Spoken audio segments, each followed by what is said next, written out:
Tara, samahan nyo akong magmukbang ng halo-halo. Mga kapinay, kung dito lang kayo sa Jensan, talagang super init po talaga dito sa amin.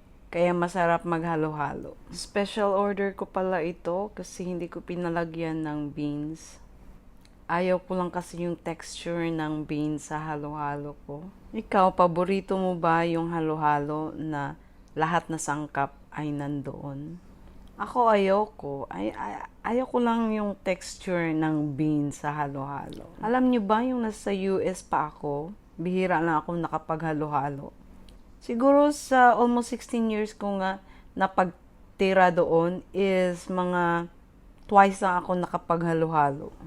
At saka kasi malayo pupunta ka pa ng Houston, Texas para maghalo-halo. Kasi walang halo-halo doon sa amin.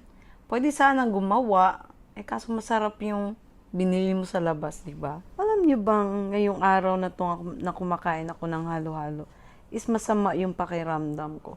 Talagang may ubo at sipon ako.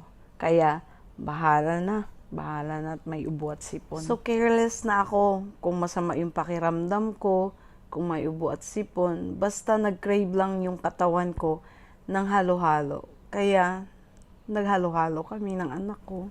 Alam nyo ba yung mga puti, mga Americans, hindi masyado fan ng halo-halo. Parang hindi nila type yung lasa ng ating halo-halo.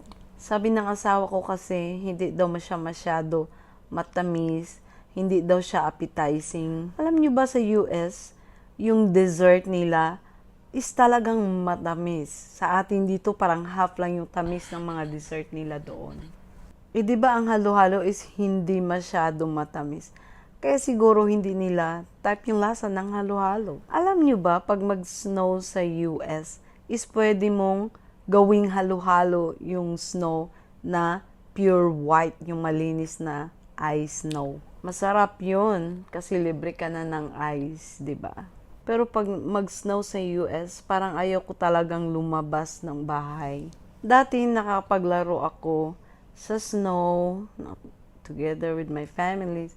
But lately lang po is hindi na po ako pwedeng maglaro sa snow. Kasi sa totoo lang, yung mga kamay ko is nagpe-purple talaga siya. Ang tawag po dyan is Raynaud's disease.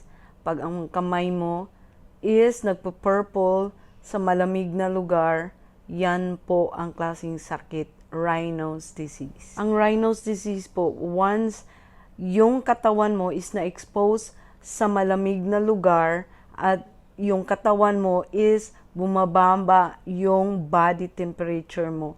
Kaya nagpa-purple yung mga kamay mo at saka paa mo. Masakit na masakit. Na-acquire ko lang po ito is 3 years ago po. Nasa US po ako. Doon ko nakuha ito, na-develop yung Raynaud's disease.